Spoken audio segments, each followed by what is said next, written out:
पिछले महीने की बात है कि एक लड़की मनाहिल को मुल्तान में एक यूनिवर्सिटी की बस ने कुचल दिया और बेचारी मजलूम की लाश रोड पर पड़ी रही कई घंटों। अब इस बात को लाहौर रेप केस से कनेक्ट करते हुए अगर मैं कहूँ कि जहाँ रेप का किसी को इल्म भी नहीं है कि हुआ है या नहीं हुआ, वहाँ इतना हंगामा, और जहाँ एक स्टूडेंट की लाश सबूत के तौर पर पड़ी थी, वहाँ स्टूडेंट्स ने कोई रिएक्शन नहीं दिया। तो क्या स्टूडेंट्स तासुब का शिकार हैं या स्टूडेंट्स को कोई इस्तेमाल कर रहा है? ये एक नेगेटिव अप्रोच है और यही नेगेटिविटी सोशल मीडिया पर दिखती है।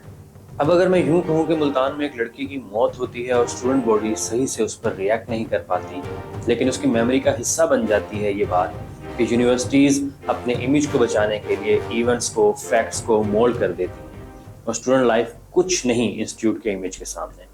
फिर लाहौर में एक पीजीसी की लड़की हॉस्पिटल एडमिट होती है और कई दिन तक कॉलेज नहीं आती, तो स्टूडेंट्स अपनी मेमोरी की बेस पर इसे भी सस्पिशन की नज़र से देखते हैं और इस कोशिश में कि ये दूसरी मनाहिल न बने, इस पर कलेक्टिव रिस्पॉन्स देते हैं और तालीमी इदारे के किसी उज़र को कबूल नहीं करते और डिमांड करते हैं कि इंस्टीट्यूशंस के हाथों स्टूडेंट का इस्तेसाल फिल फॉर बंद किया जाए।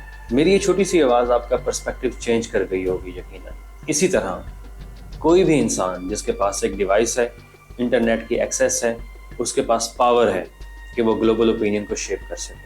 ये बात कितनी पावरफुल लग रही है कि सोशल मीडिया ने अनहर्ड को आवाज़ दे दी, हकूक दे दिए, बराबरी दे दी। लेकिन मैं इस ब्लेसिंग में छुपे हुए कर्ज को सोच रहा था कि इससे तो मिस इन्फॉर्मेशन और डिस इन्फॉर्मेशन को भी आवाज़ मिली। क्या सच है, क्या झूठ है, मालूम कर पाना नामुमकिन सा हो गया है। इसी के मुतालिक दिल डरा हुआ था कि हम एक बहुत ही डेंजरस टाइम में रह रहे हैं कि अचानक पंजाब कॉलेज वाला केस होता है और मेरा डर मेरे सामने हकीकत बन के खड़ा होता है कि अब सच और झूठ की जंग चलने वाली है। और वही हुआ।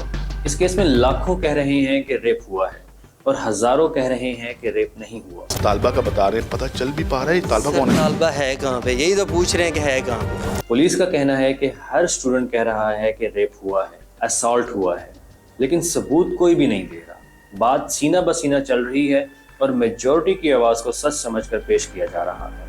अब जल्दी पर तेल का काम करने के लिए मैदान में कूद पड़ते हैं नाम निहाद जर्नलिस्ट, टिकटॉकर्स और इन्फ्लुएंसर्स। पार्किंग के एक कमरे में उस बच्ची के साथ जाती, जिनको मैं अपॉर्चुनिटिस्ट कहूँगा, जिनको गर्ज सिर्फ इस सिचुएशन को एक्सप्लॉइट करके व्यूज़ लेने से। उनको नहीं मालूम कि रेप हुआ है या नहीं हुआ, वो बस मेजॉरिटी की वॉइस को एंडोर्स करके, एम्पलीफाई करके मज़ीद लोगों को इस वसवसे में डाल रहे हैं कि हम जब कह रहे हैं कि रेप हुआ है तो रेप हुआ है। फॉर इंस्टेंस, ये वीडियो देखें इस बच्ची की जो साफ तौर पर बता रही है कि मामला क्या हुआ। पता चला था पंजाब कॉलेज के स्कैंडल के बारे में, रेप केस के बारे में। मैंने बगैर मालूमात तस्दीक के अपने चैनल पे एक वीडियो अपलोड की। मैंने बिना तस्दीक के अपनी वीडियो में वो सब कुछ बोला कि उसके साथ ज्यादती हुई है। क्लास फेलो है अलीमा, उसने मेरा इमरान रियाज से जो है राब्ता करवाया और उसको भी मैंने बगैर तस्दीक के इस मामले की जो है मालूमात दी थी। The cybercrime wing has taken action arresting journalists and influencers for spreading false information about the incident. अब वो बच्ची जिस बेचारी की हॉस्पिटल वाली वीडियोस दिखाई जा रही हैं और जिसकी तस्वीर के साथ इन्ना लिल्लाहि व इन्ना इलैहि राजिऊन लिख के शेयर किया जा रहा है, उसके वालिद कहते हैं कि our daughter is being used as a basis for protests which has no connection to her.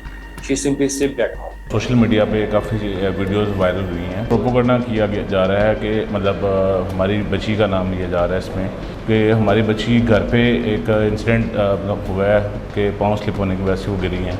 एक ऐसी दुनिया जहां मनफी और तखरीबकारी वाली खबरें लाइटिंग स्पीड से ट्रैवल करती हों, वहाँ बहुत ज़रूरी है कि लोगों को एजुकेट किया जाए कि रिलायबल और मिस इन्फॉर्मेशन में फ़र्क कैसे करना है।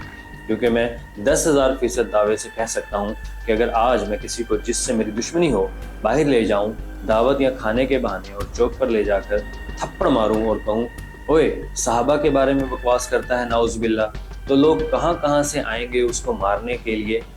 ये मेरी और आपकी सोच है और सेकंड्स में उसकी लाश जलती हुई मिलेगी आपको। नो ट्रायल, नो कंफर्मेशन, बस मैंने कह दिया, नथु ने कह दिया, गामे ने कह दिया, तो चलो जी साबित हो गया। ऐसे टाइम्स में ट्रेडिशनल जर्नलिज्म की जिम्मेदारी बनती है कि उनकी वॉइस को अल्लाह ने अगर फॉलोइंग दी है तो उसको बेहतरी और पॉजिटिविटी के लिए इस्तेमाल करें। जैसे मैंने सेकंड पर्सपेक्टिव में किया, हर बार आलिम बनकर बताना ज़रूरी नहीं है कि मुझे मामले की तह तक का इल्म है और मैं जो कह रहा हूँ वही सच है। آپ کو معاملے کا علم نہیں ہے تو اعتراف کر لیں، جیسے میں اعتراف کر رہا ہوں کہ مجھے واقعی ہی علم نہیں ہے کہ ریپ ہوا ہے یا نہیں ہوا۔ اس میں کیا کر رہا ہوں کہ لوگوں کو ابھار رہا ہوں سوچنے پر کہ وہ بھی تحقیق کریں اور کسی نتیجے پر پہنچیں اپنی عقل سے، بجائے میری بات کو انڈورسمنٹ سمجھیں اور فالو کرنا شروع کریں کہ جی یہ کہہ رہا ہے تو ہوا ہوگا یقیناً، کیونکہ آج کے پرفتن دور میں تحقیق کرنا تقریباً ہر ایک کی ذمہ داری ہے، اور قرآن نے بھی ہمیں اس کی نصیحت کی ہے ان الفاظ میں۔ مومنو، اگر کوئی گناہ گار تمہارے پاس کوئی خبر لے کر آئے تو خوب تحقیق کر لیا کرو، ایسا نہ ہو کہ کسی قوم کو نادانی سے نقصان پہنچا دو، پھر تم کو اپنے کیے پر نادم ہونا پڑے۔ اگر آپ کو میری یہ ویڈیو اچھی لگی ہو تو سبسکرائب کیجئے، لائک کیجئے اور شیئر کیجئے۔ شکریہ۔